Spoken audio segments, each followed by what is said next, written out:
welcome to episode 237 of the All the Book Show, recorded at my house. That's right. You know, in the middle of the street. This is in All the Books Nights. Yeah. Not the latest? Yeah. How late was it when we watched that Adam Sandler cowboy movie? Oh my gosh. Don't remind me of The Ridiculous Six. That was the worst experience of my life. Oh, jeez. All right. It was terrible. We talk about author news, book news, and literary news. That's right. I'm Eric Mikols. I'm Nic Gunning, and today we have two special guests. First, my co-host from 902 Here We Go, Kendra Mikols. It's me! And my co-host from previously on X-Men, Hilary Gunning. Hilary Gunning! Now, this is what I've been trying to And figure... my co-host! Here's what I'm trying to figure out. Okay, so Kendra, you've been on the All the Book Show many times, Yes. talking Nicholas Sparks, Yeah. Broadway, Leanne Moriarty, and Hillary, Wonder Woman, Captain Marvel, Yeah. X-Men, Birds of Prey. But I don't think that you and Kendra have ever been on a podcast together. No. I don't think so. So no. this is a first. This is good. Wow. We're going to start our own podcast Yeah. now. This No, is it's too about... much. Spin-off. Okay. It's You too guys much. can leave. Yeah. I've podcast with every one of you. That's true. So far. You're the link. Yeah. You're the one. Yeah. The glue. If this were Animorphs, you'd be the Jake? Is there a Jake? Oh, boy. Yes. There There's is a a Jake, right? What? You main, read the book. The main character's name is Jake. Yes. Okay, so you'd be the Jake. The leader? He's the leader. Yeah. Okay, all right. I always I like think Marco. He's suspicious. Okay. Yeah, I I'm like very Eric's, suspicious. He sounds like he's saying something nice. No, I was Yeah. saying you're the I'm not going linchpin. to Yeah. trust it. You're the podcasting linchpin. I guess I would think of, like, the morphing cube is the Yeah. thing that linked them. Like, I Elfangor see. is the link. Okay. Because he turned them into Animorphs. Save that for the K.A. Applegate Spotlight, All which right. is forthcoming. Now, today we're going to be talking about a little Marky Mark film called Spenser Confidential. Are you guys excited about this? Yes. Yeah, I think so. Okay. All right. I mean, we just watched it. I know. We're hot on the heels of Spenser Confidential. So this is based on Robert B. Parker's Spenser character. This particular movie is a very, very loose adaptation of Ace Atkins' second Spenser novel, Wonderland. And you're the only one who's read this. I have read it. Yes, I have read it in many Spenser books, but we'll get into that a little bit later. Right now, let's fire up the old bookmark.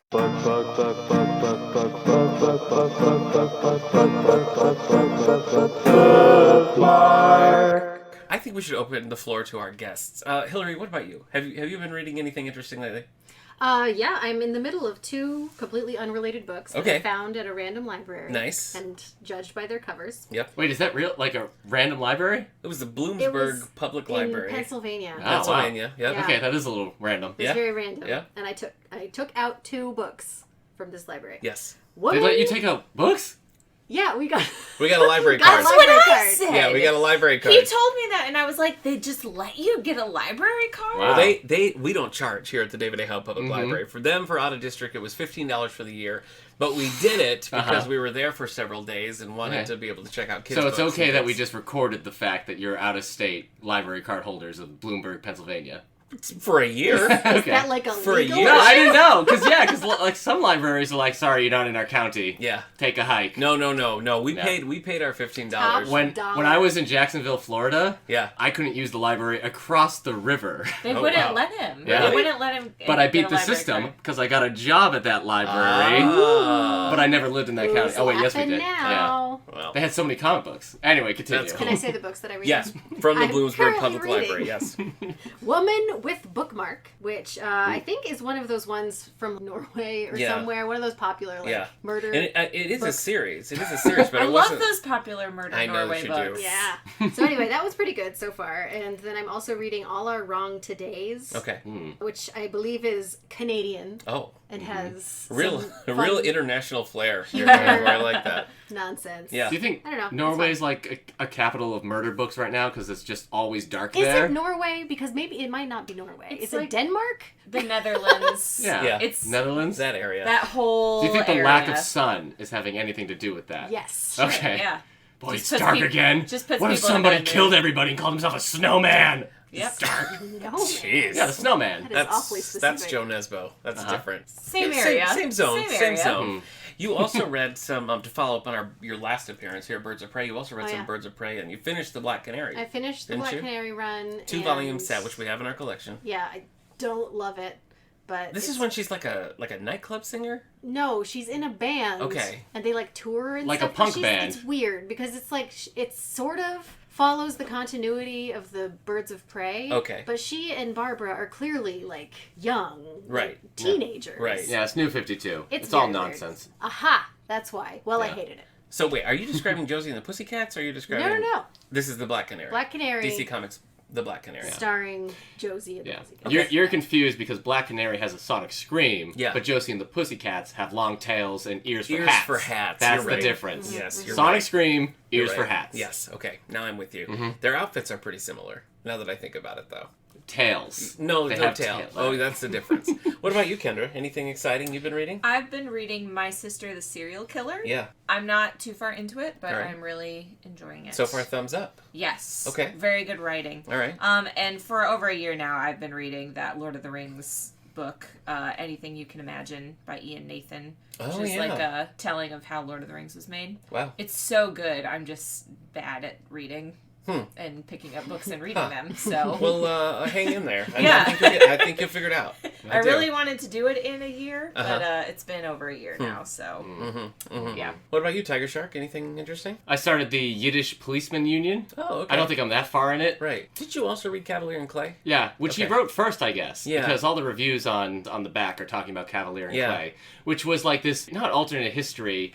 The two characters were creating a comic book character around the same, like the early 30s, Well, it's the late supposed 30s. to kind of be a take on like Siegel and Schuster. Yeah, right? but Siegel and Schuster were there, I think. Oh, I think there was okay. like a Superman talk. But I anyways, see. it was pretty much an analogy for all that. Anyway, I don't know what the point of the Yiddish Policeman Union is yet. There's been a murder. We're learning about the character who's lived a pretty terrible life.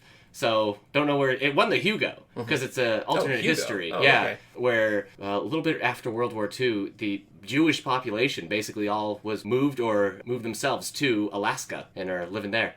And it's become this, like, huge capital of a city. Okay. So... And also Dread Nation, the Civil War zombie book. Yes. That's about Civil girls War learning zombies, right? girls Yeah. learning how to fight zombies. And In the Civil War. Yeah, but looks like there might be a conspiracy going on. That sounded like a Mad Lib. Yeah, yeah. So I got a Star Wars Mad Lib around here. Let's Should do we it. just do it? Yeah, I would love to. Okay. Yeah. That's just in Ireland, right? Yeah, Who's going to be on the podcast next month. yeah. So tune in. I'm sort of I'm at this point in between books, which is always like my kryptonite, where I just stare at a wall of books and be like, I could read this, I could read this, I could read this, and It's really great to be his wife during Yeah. times like this. it's very trying on Yeah. Hilary. I guess it's better that he's verbalizing it rather than just silently staring with like a It usually dull starts. ringing in the Yeah. background. Like, Starts that way. Yeah. That way. okay. I'll tell you what I did just finish though. That was the DC Zoom. You know the DC Zoom. This is like YA graphics for. Yeah, but didn't they also cancel all I this think stuff? so. I think they did. The but- YA graphics, they keep coming out with stuff, but I haven't seen anything announced since they announced it. Right. So we'll see. Anyway, I've had this. It's Green Lantern Legacy by Min Lee. I've had this for months and months and months. We got advanced copies of it. And I kept meaning to read it, but I finally did, and I thought it was very good. did. I like it. It was good. It was The a good Green Lantern alternate one. take on things. Yeah. We have the YA Batgirl one Yeah. at the library right now. Is that Cassandra Cain? Shadow Yeah. of the Shadow of the maybe. Bat? Yeah, I think it's it Shadow is. of the Bat. Yeah. So, and we got the Black Canary one. Okay, I haven't read that. I liked the Raven YA one. one. Did you read Raven? No, Okay. I haven't read any You of read, these. none of them. No. Okay, I don't recommend Lauren Miracle's Catwoman. Yeah, I heard that. That was a rough read. Yeah. That was a rough read. Because of the long tails and ears for hats? That's Josie and the Pussycats. Okay. I was intending to pick up Joyce Carol Oates' Blonde, which longtime listeners of the podcast may remember When me. would you have read this tonight? I just had it with me just in case. Just tell me when you would have Just in started in it. case. Just in I case. know, but you said I was planning to start it. No. Here's the thing. Years ago, I read probably the first. It's in segments, and I've read like a third of this book, and then I like set it down, and I was like, I want to pick that up again. Then I brought it here, and it is somewhere lost in your home. So In my home? if I find it, Yeah. I shall read it. But Okay. that's it. I do have a movie review, not Spenser Confidential. That's for Oh. later. But I took my son. And my brother, Stephen, regular podcast guest, Stephen, to see Call of the Wild with Harrison Ford Yeah. And- he was there with you too? in spirit. And weirdly, 2 out of 3 of us really liked it. And I think my son... What's Steve's problem? I think my son actually did like it, but it was very stressful at times. So he's a 5-year-old watching a dog hear the call of the wild. As soon as they kidnap this dog in the beginning, he's like, "Get me out of here!" Yeah, you didn't know that? No, Call of the Wild. Call of the Wild. Did you not listen to the Jack London episode? Oh yeah, I Get did. with it. Yeah, I did. Buck is kidnapped. He's living a pretty cushy life. Yeah, And, with Bradley Whitford from The West Wing in the movie. Yeah. So that's a second crime then. You're taking him away from Bradley Whitford, who's probably pretty good with dogs. Yeah, he seemed nice. So, Buck gets kidnapped and not treated super great, and then he has to become a sled dog, and he doesn't really know how to do that, so he has to learn how to be with like a pack of dogs that fight for their food, and it gets pretty rough for Buck. I will say sounds like the worst movie ever. the unpleasantness of the book, and when he's really struggling, all of those sections are very short. Yeah, it makes sense. They're there, but they're really short. So it's like he's in this home with Bradley Whitford, and clearly like he's too big and rambunctious to be in this like upper crusty house. So they already sort of make it like he shouldn't be there. Harrison's Ford character, who's really just in the very, very end of the book, is sort of woven throughout. They have some run-ins early on, and he also narrates it. So you have a sense of Harrison Ford sort of the whole time. Yeah. Is his narration curmudgeon-y? Because I've been watching some interviews with him. I would hate that job. Honestly, interviewing Harrison Ford. Honestly, I felt like it was one of the better later Harrison Ford performances that I've seen in quite a while. I mean, he does have his like curmudgeon streak, but once he and Buck are finally together, it's pretty fun. I mean, it's pretty enjoyable. I watched a video where he talked about 20 movies that he has made, and every movie just summarized by Harrison Ford is, we read the script, we made the movie, had a good time.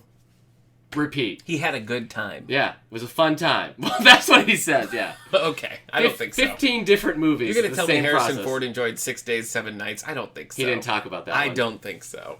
No. Anyway, the point is, even with the CGI dog, it was a pretty good movie. All right. I'm not interested in this movie at all. That didn't sway you? No, it does sound stressful. I'm on your son's side. Okay. Well, he came I'd be around. like, get me out of here. All right. Is Nick's son Kendra. Boston? That's for Spenser Confidential. Yeah. Hold I'm it. sorry, we just Okay. watched a Boston movie. All right, let's take Read a me look. Paw Patrol, Dad. Their pups powered by their Yeah, own he just steam. he's a thick. Yeah, actually, he does quite often ask if we can go to Dunkin' Donuts. So you might be onto something. Oh, there. really? Yeah. he does. Dad, He take me does. to Dunkin's. All right, let's take a look at some book news. Are you going to do a New York Times bestseller list?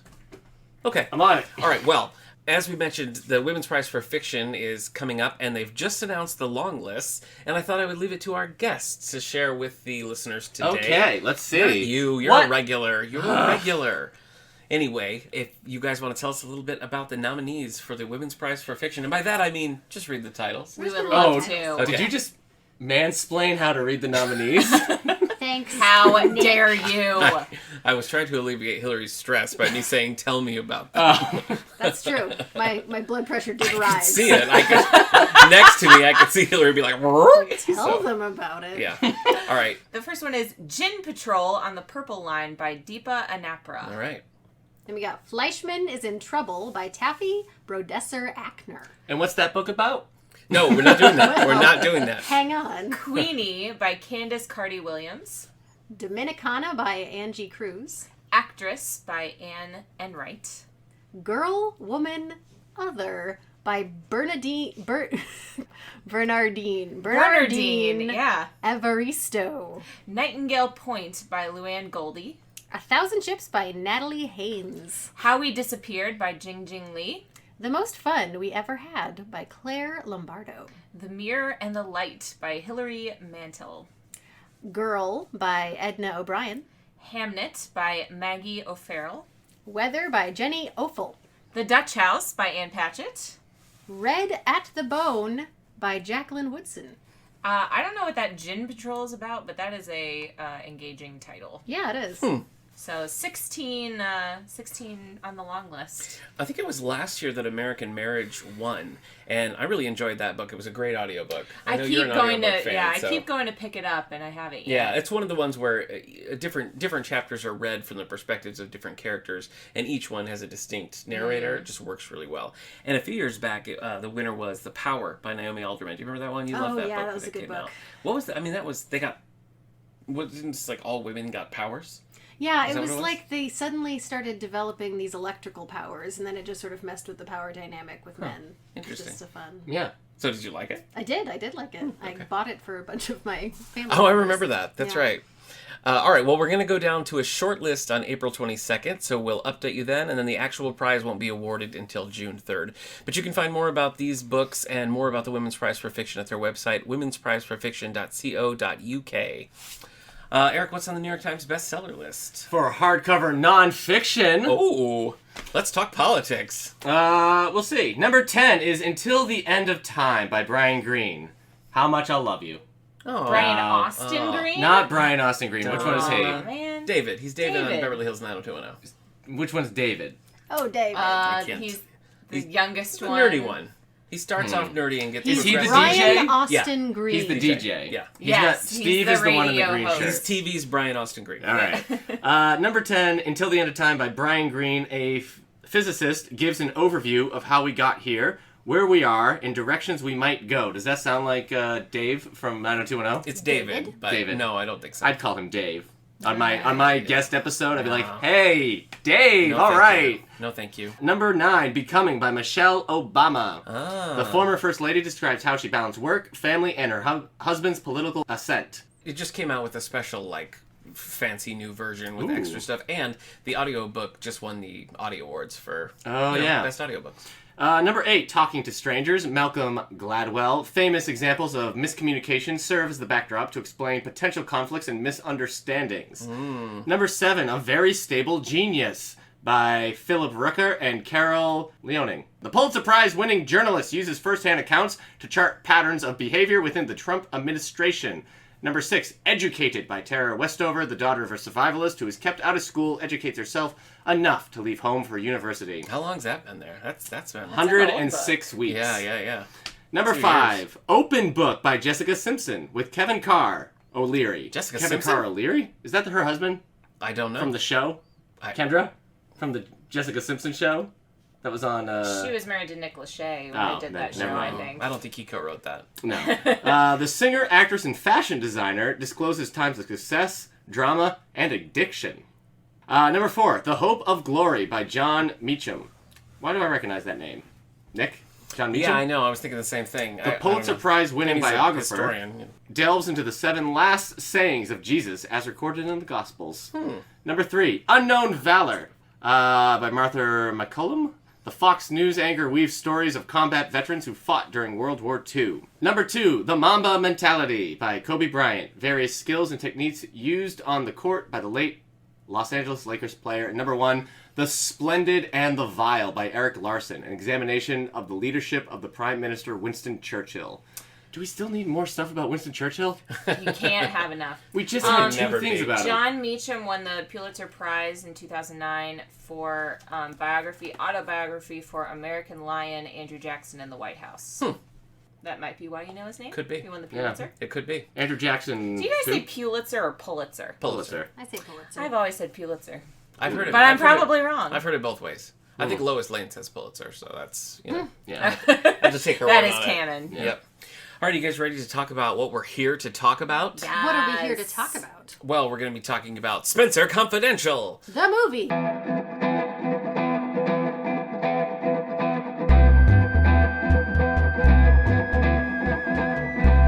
All the Books presents Author Spotlight. Many years ago, like 4 years ago now, Eric and I did a whole Robert B. Parker spotlight called a Hamburgers Bookmark. Do you recall what a Hamburgers Bookmark was? It's a pickle. It's a pickle. Why You're did absolutely right. Why did I call it that and not Robert B. Good Parker? Because the second one's not good. And Hamburgers Bookmark's really funny. Alright. I guess a would be pickle, my guess. yeah. So you can dive back into soundcloud.com/allthebooks and listen to a Hamburgers Bookmark, because that was a nice long segment, and even we featured Eileen Texa, who was the retiring auditorium director at the time. He was a big Spenser fan. So we got into the nitty-gritty of it this time with a new movie just coming out of nowhere. Like, I was really surprised to see this. I thought we could watch it and then talk about it, see what we think. That's what we're doing. That's exactly what we're doing. So I know, because we've done a Robert B. Parker spotlight, Eric, that you've read, I don't know, 5 or 6 Robert Parker books at this point, right? 3. It's more than 3. Just 3. 4. No. It's 4. Yeah, because you read the Boxer and the Spy. I read the first two Jesse Stone Those are books. my favorites. I read Alpalooza, and I read The Boxer and the Spy, which is a young adult book written for Right. very much adult fans. Air quotes, young adult book. Yeah, I can't imagine a single teen being like, I love this sparse dialogue and the way he's committed to learning his boxing. He has a couple YA books, and right before he died, they put out one called Chasing the Bear, which is like a teenage Spenser. So I don't know if that was meant to be a new series or if it was just a one-off. A teenage Marky Mark. So during his Good the Vibration Funky stage. Bunch. Yeah, the Funky Bunch the rest of the Funky Bunch is there. And, he loves his boxing. yeah, Marky Mark and Robert Spenser. that's true. B. Jordan. Oh. Robert B. Jordan is the actor. Yeah, Who am I thinking of? yeah. Robert Parker. Robert Parker. Yeah. They love boxing. They do. Do they love Yes. boxing in Boston? Did I not pick up on that in my 20-something years in I Massachusetts? kept asking you if you'd been to these places in Boston. You act like I was crazy. But the fighter's also set in Massachusetts, You're in right. Lowell. You're Well, right. tell you what. I guess watch so. the fighter. I've that's been what to Lowell. Yeah, that's what it's like to be in Lowell. The fighter did not get it wrong. What about you, Kendra? Any Robert B. Parker? I don't think I've read a single Robert Parker And book. you've not seen like the Jesse Stone movies or Appaloosa or What are the Jesse Stone movies? Tom Selleck mysteries? No. Okay, The most Is Jesse Stone a boy? he is. No. Yeah. That's Every that's time played you by talked Tom about Selleck. it, I've thought it was a girl. Yeah. for Kendra's some reason. biggest connection to Robert B. Parker would be Tom Selleck showing up on Friends. Oh, Yes. So that's Is he decent. playing Jesse Stone in No, Friends? no. Oh. No. Bummer. Maybe Bummer. you could make that work. No, I don't think so. okay, I just Hillary. found out the monkey from Friends was in the movie Outbreak with Really? Dustin Hoffman. Wow.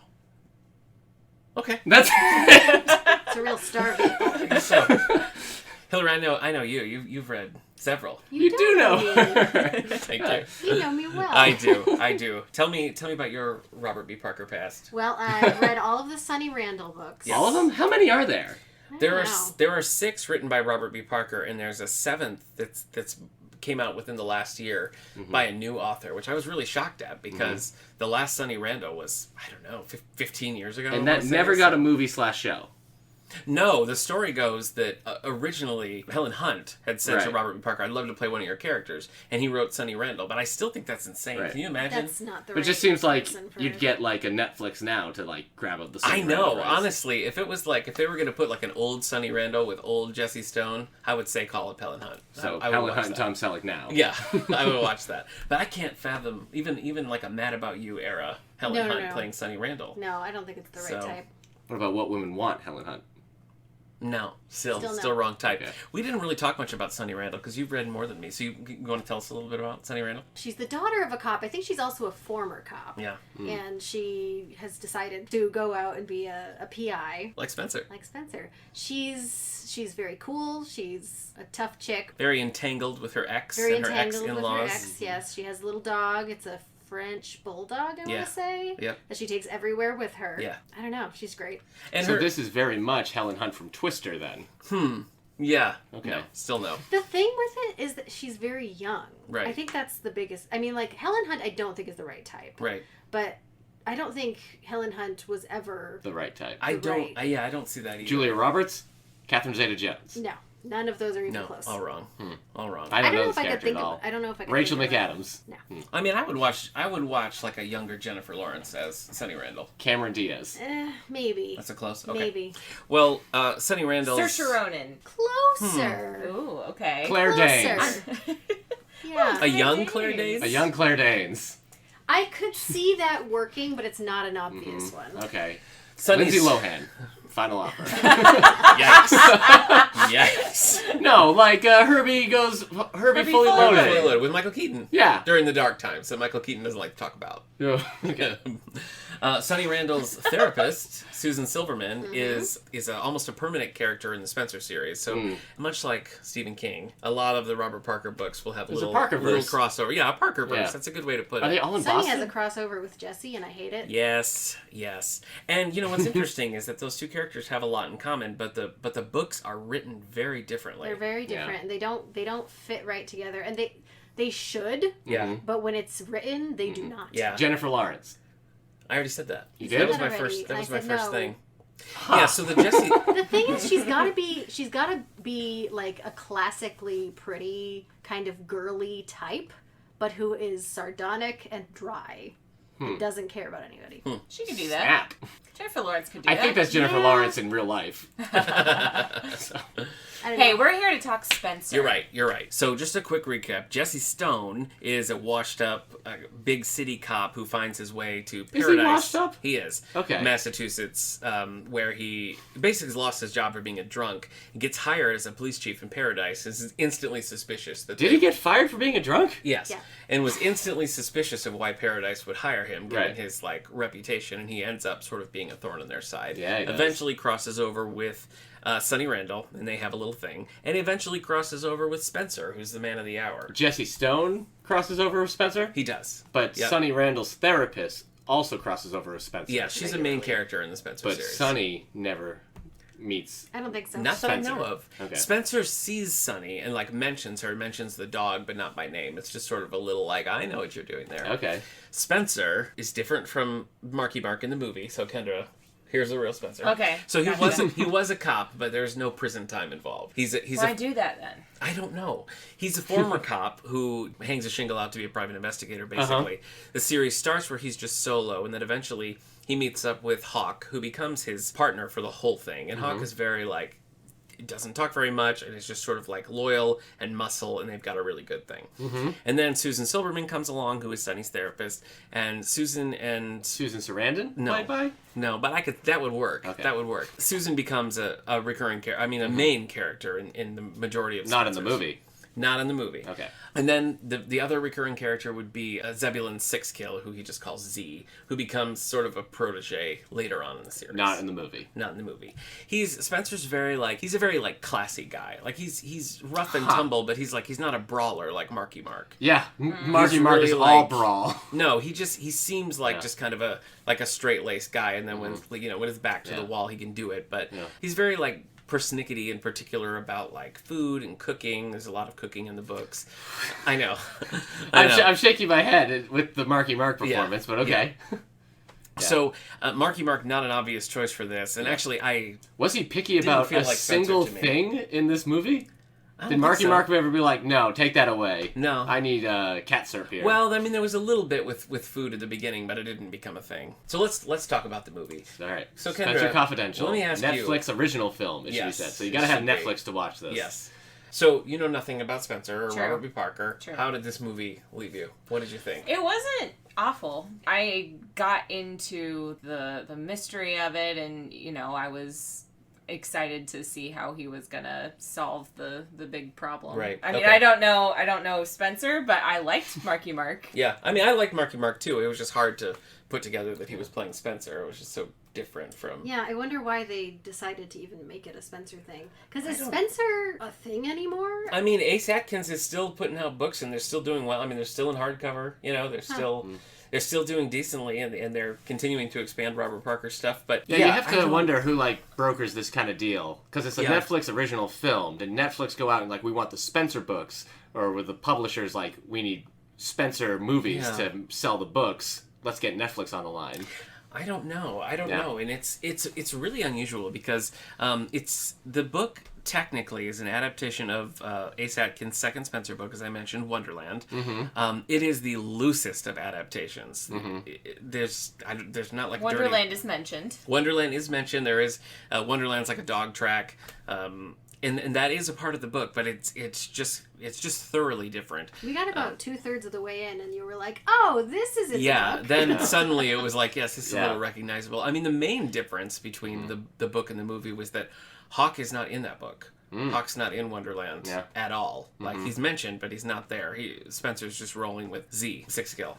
So, I mean, that was strange that they would do that. I guess I also don't know why they didn't just say, based on characters created by Robert Parker, or based on Robert Parker or Spencer. I don't know why they would Maybe pick. they were doing a James Bond thing where they just pick a title from one Yeah, of the books. but they didn't use the title, because the book is called Wonderland, and the title is called Spenser Confidential. Oh, well, Yeah. no. So, I don't know. I really don't look get at it. me. I don't get it. I did think it was a little too long. Yeah. I thought they could have Trim some out. trimmed some out from the beginning. And, Yeah. and there was a point where we saw the same scene twice. Yeah. Like we extended. saw it at the beginning, and then we Yeah. saw the whole thing again in the middle. But then we So- also saw it at the end. Yes, Yeah. we did see it Yeah, again they at tried the to sort of end. make it a through line, and I don't think they really succeeded. No. Overall, I mean, did we enjoy it as Yeah. just an action movie? I think I liked it. It was not the worst Netflix original movie Oh, I've ever seen. look over here, high praise. That goes to what's That the goes movie? to Underground 6, Oh, which my is word. almost like a crime against humanity. Underground 6. Michael Bay was directed. awful. I thought, oh, this will Michael Bay set free. He can do whatever he wants. He's got an unlimited. I ranted to Kendra after we Yeah. watched it for a long time, and I was in a real bad mood afterwards. He was. And then that was months ago. Just a couple days ago, somebody brought it up on my Twitch stream, and I was like seeing red. I couldn't stop. I just kept going, and they're like, I've never even heard of this movie. I had people worried on Twitch. Yeah, that makes sense. So- Anyway, Hilary, I interrupted you. What were you going to say? Okay, never mind. Never- You're opening your you mouth never and then put her on the I'm spot like sorry. that. You were opening your mouth and I You were said saying how something. you felt about Spenser Confidential, the movie. Oh, Yes. well, you called it an action movie, and I almost feel like it wasn't an action movie. There was action, but the style of it was just insane. It felt like an over-the-top comedy to me. Yeah. There were comedy Yeah. moments and then there were chopping people's heads off with Yeah. machetes. Yeah. So it was sometimes It's the like- tone was a little Yeah. The tone switch is a lot like, sorry Nick, Super 8. And that there's like very legitimate moments where it's like, this is the Steven Spielberg kids are getting along moment, and then this is the monster movie moment, and you can just see like, you can feel like the cuts and the tones. Just you almost see like a physical change in like, now we're doing the comedy goofy Right. guy, now we're doing the action scene, and there's no like smooth transition into another. Yeah, see, I disagree about that. You thought there was a smooth- Well, oh. it's possible that, like, because I didn't look when there were actual machetes out, but when, Yeah. when he was fighting and whenever the choreography of it felt to me Hmm. like it was conscious about being absurd Mm-hmm. and humorous. I guess like, I don't think I would have gone that far. I know what you mean, but I don't think I would say that it was intentionally absurdist humor. Really? When he's in the bathroom and they're dragging him out from Oh, under that the was a funny. funny shot. That was supposed to be funny. Yeah, that was a funny But then, moment. I And- mean, and someone everything gets with the stabbed dog, in the but- leg with a receipt holder. Yes. Oh, that was brutal. So A what? You guys didn't Yeah, see I that. saw I was it. the only one watching. All right, but- why don't we just do a quick overview of the plot? All right, Okay. so we start with Spenser. Is he already in prison? No. You Well, get it a starts with flashback, him. sort of. Yeah, in the Okay, flashback. so he's- First time that we see that scene. testifying. Yes. So Spenser basically shows up at another cop's house, sees that some domestic abuse is happening, and he beats the ever-loving crap out of this other cop, and is Right. dragged away, and he's in prison. He's For 5 years. just finishing his 5-year stint in prison. There's a prison brawl in which we see a Robert Parker Spencer book in the background, which was I thought was cool. yeah, wormhole. Yeah. Then he gets out of prison with his friend Henry, I want to say, as Yes. played by Alan Arkin, who takes him in and finds he has a roommate in Hawk. So that's how they meet, which again, different from real Spencer books. And then from there, we sort of piece together that the dirty cop from the beginning is involved in a whole, drug racket, right? It's a pretty standard, like, Yeah. narcotic cop guy. Dirty cops. He's trying to Into take the down the drug dirty game. cops. Yeah, and a good cop gets blamed for it, and even though Spencer is ready to just like be a truck driver and get out of Boston, he can't help but like look into this, and so he starts to investigate, starts to talk to some old friends from the force, make some bad decisions about who he trusts, and then it all sort of leads to a big showdown at the Wonderland racetrack where we're trying to like get everything out of the open. Is that more or less? Yeah. What That's happens? what happens. Okay. Pretty succinct. And There's then, a dog. There's a cute dog. Yeah, a cute dog Yes. named Pearl. Yeah. Oh, it's adorable. And we have a little tag at the end where you can see like Spencer's next case, which I also thought was a little weird. I don't know. I kind of thought it fit. Okay. Yeah, it fits, but it's definitely something that if they don't make a second one is gonna like stick out. Yeah. But See, then I didn't it's think that it didn't feel to me like a setup for a sequel so much as a this Setup is for his life. Spencer. I Here he agree. goes. Yeah. Living life. Maybe they could do that Goes. since Netflix original movies are just stuck on Netflix and then disappear from the public conscious in like a week. Yeah. So it doesn't matter. You can make everything a cliffhanger. That's right. There's doing a a weird podcast scene where about it. he gets attacked by a dog for like several minutes. I don't know if I'm and the it's o- supposed to be funny. Yeah. It is funny. But I don't know if I'm the only one in this room who's seen Something About Mary. Am I I? haven't seen With Ben it, yeah. Stiller? Cameron Diaz? Just parts of it. I mean, there's a pretty famous scene from that movie where he's attacked by this little dog, and it just goes on. And Like, that's all I could think about with this, because it's like the same tone. Like, he's like, at one point, he's like, escape the dog, and then the dog just busts right through in. I'm like, this is a weird 90s comedy all of a sudden. So That's what it felt like. Yeah. Well, and that scene, because there's a big dog who, of course, breaks free from his chains, chasing him up like playground equipment, biting his legs, and it's just a whole I think all the violence and the gruesome deaths in this movie are effect of it being on Netflix, which likes to try to like push itself of having that kind of stuff with it, because it doesn't have those limits. Right. Whereas if this was just like a movie from like late 2000s, I think the balance between like the comedy and just the gruesome death, like the deaths wouldn't be as gruesome. You know what I mean? Yeah, you're probably right. It probably wouldn't be rated R. We'd probably be watching like a PG-13 film. That's true. So. It's rated R because they say the F word literally every other word. Yeah, that's true. So much. A lot of machetes. Yeah, that's true. Yes, the machetes, but also it's just a lot of swearing. Did books swear a lot? Not like that. I mean, they don't. Yes, I don't. they do. You think? There's a lot of swearing. Is in there? Robert. Oh, Listen, okay, it's well, authentic yeah. to the Boston area. Is it? Yeah. Okay. All right. We did have a Dunkin' Donuts moment, as you recall. Yes. So it happened. Yeah. It was there. Overall, like even though I don't think the characters, especially like Spenser and Hawk, really had much relationship to their book counterparts, I still like enjoyed those performances. I still liked what they were doing. I didn't feel like Spenser and Hawk really had. I don't think they quite nailed their dynamic together. Spenser keeps asking him, Hawk. "You in? You Yeah. in? And Hawk keeps saying, "Yeah."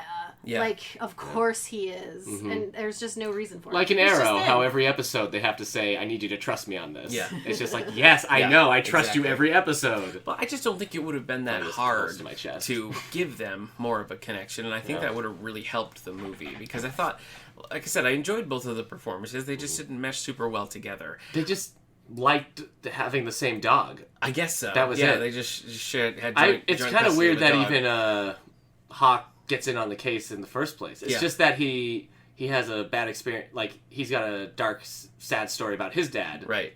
Being a cop. Yeah. And the case kind of reminds him of Right. that. Like, that's it. Well, they do a little bit where Alan Arkin's character owns like a boxing gym. Oh, And yeah. Hawk is one of learning to be a boxer, and Marky's going to coach him. but then that doesn't happen. Yeah, then we never see that boxing There's gym one again. quick little scene Yeah. of him doing that, and I thought, well, that's a good way to like get them And in there. But they don't. Hawk does't help in the end by being good at boxing. No, it compared never- to like the boxing never comes back even when you think it would. No, he never. The whole thing is Hawk can't. He's a bruiser, but he can't throw a good punch. Yeah. And so you think He'll at learn. some point a good Well, punch he will be does. thrown. At some point, he does. Like, he throws a good punch, and Marky Mark says, "No, Oh. that's a good punch." Yeah. But it's just some random It's guy in irrelevant. the It's kitchen. been Yeah, so it's long not- since we've seen the gym that it doesn't connect anymore. And it's not like a final moment or Yeah. anything. One thing too that I really appreciate about Robert Parker's writing is the mysteries, because they're usually good. And I feel like this, to say that there was a mystery in it, I think is kind of misleading, because you clock the double agent immediately. Well, I didn't. Immediately. Yeah, no, it's pretty I'm the only obvious. one who didn't. Oh, okay. So. No. All right. But, I mean, he's just the only guy that's nice Yeah. to Spencer. Right. out of prison. Right. So it's just, like, super obvious Yeah. because, like, no one else is being nice. Then Right. But there's see, no one they else don't. to trust. They don't really go with that either. There's never a time when like one of the really jerky cops ends up like helping him, and they're Well, like, Spencer "You're all figures right, it out pretty Spencer," quickly. you know? Like in the first 30 minutes, Yeah. I feel like. But I mean, the cop that you see in the very beginning that kind of sets this whole thing off. They don't really add any like depth to him either. It's That's just fine. Sometimes bad guy, people are just bad guy. dirtbags, Yeah. yeah. That's fine. But I just mean, when you're trying to layer a mystery, I don't think that they did that effectively. You have by seen showing that. the Tom Selleck, Jesse Stone films? Yes. Made for TV movies? Yes. Are they like full film length? Yeah, Okay. How are they? I think those are Those great. are great. They're Yeah. they're very. They're mostly just tone. That's is their, true. is their biggest strength. They're very atmospheric. Yes, very. They're very quiet. 80s? 90s? No, they're like late 2000s. Oh, wow. Yeah. Okay. The last one was maybe 5 years ago or But something. they're closer in adaptation. Well, yes and no, because in the books, Jesse Stone is supposed to be like 55. Uh-huh. Or, sorry, 30, Yeah. 35. And And Tom in the Selleck movies, is Tom like Selleck 55, is like right. 60, you know, Oh. which is much more compelling. Oh, yeah. Like the way the character is described, if it's a 35-year-old, you're kind of like, whatever. But they made a bunch of those, right? Yeah, there's like 10, I want to say. Wow. is- No, that many? Oh, yeah. I mean, there's at least 8, but I Oh. think maybe Wow. there's 10. I wonder if, I mean, I don't know how much this cost Netflix, and Netflix seems to love burning through cash, so maybe they have a plan to put out a next Spenser next year. The Jesse Stones, for a long time, were sort of an annual thing on CBS, like a movie of the week. You know, they don't really do that anymore. Yeah. And then when CBS sort of got out of business of making those kind of movies, it went to Hallmark, and Hallmark made maybe another 2. One with Luke Perry from Beverly Hills gotta watch 90210. it. I know, we do have to. And then it sort of nothing happened there. But what happened with the books is that when Parker passed away and they picked it up, one of the major driving forces behind the movie started writing the books, and so they sort of began to converge in a weird way. But A Crisis of Infinite Earths exactly, kind of situation. exactly. But with them resuming the Sonny Randall series, all of Robert Parker's primary series, Spenser, Jesse Stone, Sonny Randall, and the Everett Hitch, Virgil Cole westerns are all going forward with They're new resuming authors. Sonny Randall? I'll get it for you anytime. I work in a library. Is Spencer's girlfriend, ex-girlfriend in the books? Because she was hilarious. She Yeah, was she was really really funny. funny. Every Eliza time she was Schlesinger, on yeah. screen, it was funny. I don't know who that character is. Okay. Well, Su- she was funny. Susan becomes a character in That's maybe funny. book 5 and then is there forever. That's funny hearing you say that, because I guess, like, his girlfriend, and a lot of people in this movie, and a lot of people in any movie that's set in Boston, they always come across as very unpleasant to me. And I think that's just because it reminds me of home. So, like, when you're saying, like, she's hilarious, I'm like, yeah, try living next door to her. Not very hilarious with her yelling outside Well, she every was day. supposed to be obnoxious, but it was like, it was. She would say something awful and then say "I love you" in the next sentence, and it was just Well, really funny. yes, she was much better at The being writing like for that funny. character. She was better at performing the funny, obnoxious, because that was definitely a role in an accent that could get irritating very fast, and she didn't.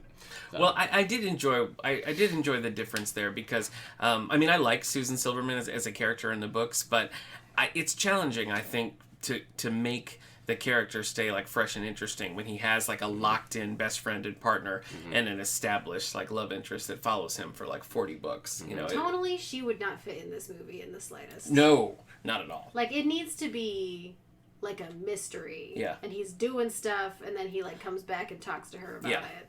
This was not that. I think they made the right choice to have this new character as like a love interest for Spencer rather than going right for the Susan character. I don't think that it would have worked at all. Kendra, did this interest you in Spencer at all? It actually did Really? a little bit. Yeah, Really? I could pick one up if you gave me a good one to read. Okay. It will not be like the movie. Challenge accepted.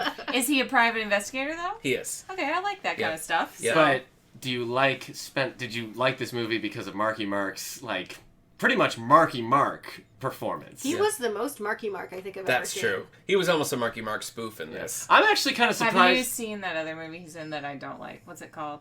The Other Guys? The Other Have you Guys. seen The Other Oh Guys? my gosh. I love that movie. Oh, I hate love that it. movie. Well, I was just saying, So funny. I was kind of surprised because, like, it seems like Marky Mark wouldn't want to do, like, the comedy moments that are in this movie. Because it's, one, him getting the crap beat out of him, and two, being attacked by a dog. Yeah. I feel like if he had a lot of control, it's like, I don't want to be attacked by a dog, I don't want to Yeah. be dragged across a bathroom. But he seemed like game He did. to do it all. He did. So I guess I was kind of impressed. I kind of imagined a very, like, phoned in and not... No. But it I seemed know like what he you was, mean, yeah. he was, like, in it to win it. It Maybe felt more he's a like a fan. passion project to me. It's the way strange, yeah. he acted it felt Yeah. like he had Well, more control. Yeah. That wouldn't surprise me because, I mean, first of all, like I could mention, Spencer in particular is very, very Boston-centric. I mean, Yeah, that makes Parker sense. always prided himself on having a very, like, real-life, accurate Boston. So if that's something that you're, like, passionate about and relate to, Yeah. you'll find it in those books. Ben Affleck's showing up in the next film. Yes, yeah. I mean, Parker even wrote nonfiction about Boston because it was Yeah. like so a part of that series. So it would not surprise me if Marky Mark like read those books and really wanted to do this. Yeah. I haven't read that anywhere, but as a kid, you just know. was like, someday it could be this is gonna be me. Yeah, like a Tom Cruise Jack Reacher situation. You know, where he just wants it to happen, and so it happens. So it happens. Even though Jack Reacher is 6'8", and Tom Cruise is 4'2". yeah, standing on a milk crate. Oh. All right. Well, I mean, thanks for watching Spenser Confidential with me. Yeah. everybody. You're so welcome. I think it's actually pretty clever of me to have used this podcast as a lure to get the four of us to watch Spenser Yeah, Nick doesn't Confidential have together. Netflix, Oh, so hey, Post Malone is in it. Oh yeah, That's true. I I guess forgot about for all Post you Malone. for all the cool kids listening Yeah. to this podcast, your big hero, Post Malone, is in this movie as Hey, kind of a Post jerk. Malone is supposed to be a very nice I'm man sure he's in very real nice. life. his face makes me want to scream into a pillow. It's too many tattoos for you? Yeah, it's too much. What's it say? Really tired? Yeah. Ugh. Always tired? Always tired? Anyway. I got a tiny little violin I for think that kid. that was a character that was kind of dropped. You know, it's like when you start, when they're in the jail together, it kind of seems like that's going to be something. Yeah. And then we get one more little scene with him, but I don't feel maybe like... he'll be in the sequel. Maybe. I'm out now, but hey, I need help from you, Marky Mark. It doesn't seem like it resolves, and it's kind of a poor use of that actor, so I don't know. The movie ends with a lobster lunch. Yeah, that's true. Lobster. If that helps. Bunch of sea spiders on a platter. I think it's worth the 2 hours just to sit down and watch it. I think so too. I think it's fun. I thought it was fun. I think you enjoy it. Do you like that kind of movie? I think Eric had a bad time, but you know. I didn't have a bad time, but it definitely was too long for my taste. It was too long. In terms of us knowing knowing a lot of the answers to the mystery, that it didn't need to be 2 hours. No. And I think I would have been fine with a cool 90 minutes on that. Yeah, in 90 minutes, and you could definitely cut out those flashbacks of things that we've already seen. And I guess if there was a sense that they were going to make a bunch more of these, maybe that would be something else. Maybe if it was feeling like a mini series or something. Right. But I was sitting there for a 2 hour movie. I'm like, oh boy. Yeah. So there was stuff that made it watchable. I enjoyed the comedy bits more. Like the just Spenser hanging out in life kind of stuff. When it got to the mystery and the actual gruesome deaths. Because it was hard. It was not a mystery. I mean, we just had it all. But whenever we see the dirty cops, I was like, I'm not into this. Yeah. But whenever he's trying to get his dog to pay more attention to him than Hawk, I'm like, okay, I could watch this. Yeah. Just Spenser just getting back. Yeah, I'd watch the Spenser sitcom. Okay, that'd be great. Yeah, I would watch that. I mean, I'm definitely going to read more Robert B. Parker. Mm-hmm. I have not had great experiences with the new authors of the series, so I'd be interested, Hilary, to see what you think Atkins. of the new Sunny Randall author. Ace Atkins before Spenser and everything. What's he known for? Does he have a character of his own? I don't know if he has a recurring character, but he writes similar stuff in the genre. Right. Yeah. So Kendra, you're moderately interested in reading a Spenser. If I find you a good one. Yes. I'm definitely going to read more. You're going to read more. Sunny Randall, right? I'll read You're at least going to try the next Sunny. Do you ever see yourself picking up a third Jesse Stone book? book? Robert B. Parker, if not maybe contractually obligated? Jesse Stone book. Isn't there a sequel, an ill-advised sequel to Appaloosa? Yes. Yeah, so maybe that. There is. What happens, I mean, Appaloosa is such a great resolution that the next book, which is called Resolution, actually. What? Kind of unties that in a way that... That's ironic. Is not great. Okay. But by the third book, it gets it, and then Robert Knott takes over and ruins the series. Robert Knott be good. Exactly. Okay. Exactly. So you're a maybe. Yeah, you're a soft maybe. Okay. All right. Well, thanks everybody for joining us here on the All the Book Show. Thanks for having us. Yes. As far as library news, the book club is currently reading Howard's End by Ian Forster. Next month we have some cool events going on. We have Phil Richards. Cool. Phil Richards coming back for our Revisiting the Founding Era. This was postponed from February, so Phil will be here April 16th to do a talk. And then we have Susan Wiggs, best-selling author Susan Wiggs. Woo! We'll be at the library. We'll be talking to her in April before she gets here, just to get a little taste of what to expect there. We've got some great interviews with Justina Ireland also coming up. And next week we're talking Gary Paulson. Have you read any Gary Paulson, Kendra? Hatchet? Hatchet for sure. Did you? As a child? Oh yeah. Okay. Doesn't everyone read that in school? Well, I didn't. I never did. I can't believe that. I That is don't think crazy I did. to me. Thumbs and up, I went thumbs to a down. real school. Oh yeah, it's great. Okay. It's Hatchet. Yeah. All Everyone right. should read Hatchet. You just read Brian's Winter. It's the only one. Yeah. I What? read My the brother book was of my that. brother was the one who read those You books. haven't but I read Hatchet, but you read Brian's Winter? We listened to it in the car. Yeah. Like on a drive. Gotcha. Yep. Okay. On our podcast, we're on season 2. You and me. Yes. Yeah. 902 and here we go. Check it out. We're on season 2. Yes. Of the show. Beverly Hills so, 90210. Yep. Yeah, moving right through. Yep. What about good stuff. previously on X-Men? What When you does guys this episode come out? This week, baby. Oh, this week? Yeah. Then recently we talked about the Wolverine, the Yes. 2013 second Wolverine movie. Uh-huh. And next we're talking about the animated series The Cure and Come the Apocalypse. Okay. Yeah. And we have a sweet interview with one David Hayter. That's pretty exciting. So, who tell them? wrote the screenplay for X-Men 1 and 2. And And is the voice of Solid Snake. he He wrote the Scorpion King. I'm He wrote sorry. the Scorpion King. He helped out on the Scorpion I King. am so hurt that neither of you thought to ask him I'm one sorry. Scorpion We did King think question. to. It didn't for me. come up. It just never Okay. came up. He was never like Understood. he talked about Watchmen a few times, but never Yeah. once did he go like kind of like when I wrote the Scorpion All right. King. He never. All right, that's fine. Wolverine is kind of like That's The fine. Rock in the movie The Scorpion Yes. King. Yes. Just never happened. All right, well, you can catch Eric and me every week here on the All the Book Show. You can catch us here. Eric and Hilary over on Previously on X-Men. You can find Kendra and me on 902.1 Here We Go. And that's going to do All it. that on radiomeanwhile.com. Yeah. This is the one outlier. Yeah. It's just here at the That's because this is the official podcast Here of the at the David A. Howe David A. Public Howe Public Library. Library. I tried to All right. buy it out. I offered the David A. Howe Public Library a cool Can't be mint. bought. Can't be bought. And they said, all the books show is our money, Yeah. honey. Yep. That's, So, yeah. all right. Thanks again, Hilary. Thanks again, Kendra, for You're joining welcome. Yeah. us. And we'll see you next week when we talk Gary Paulson. All the books show is our money, Yeah. honey.